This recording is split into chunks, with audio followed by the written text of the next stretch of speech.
भूतिया चुड़ैल की कहानी। जंगल की दुल्हन। गांव के किनारे एक घना जंगल था जिसे लोग भूतिया वन कहते थे। कहते हैं वहां एक चुड़ैल रहती थी जो सफेद साड़ी में लिपटी, लंबे बिखरे बालों और उल्टे पैरों के साथ रात में भटकती थी। शुरुआत रामनगर गांव में एक नवविवाहित युवक अर्जुन अपनी पत्नी सुमन के साथ रहने आया।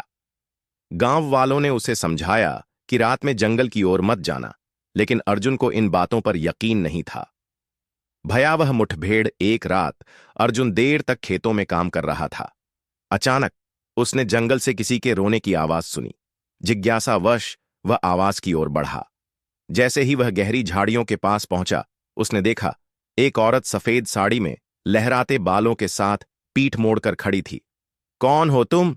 अर्जुन ने हिम्मत करके पूछा। औरत ने धीरे धीरे अपना सिर घुमाया। उसकी आंखें लाल अंगारे जैसी चमक रही थीं और उसका मुंह कानों तक फटा हुआ था।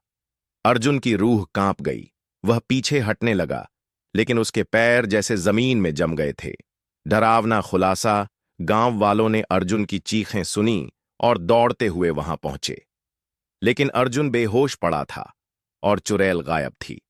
होश में आने के बाद अर्जुन ने जो बताया उससे सभी कांप उठे। गांव के बुजुर्गों ने बताया कि यह वही चुड़ैल थी जो वर्षों पहले एक दुल्हन थी। उसकी शादी के दिन ही डाकुओं ने उसे मार डाला था। तब से उसकी आत्मा भटक रही थी, अपनी अधूरी शादी का इंतजार करती हुई। अंतिम भयानक रात गांव वालों ने अर्जुन को हिदायत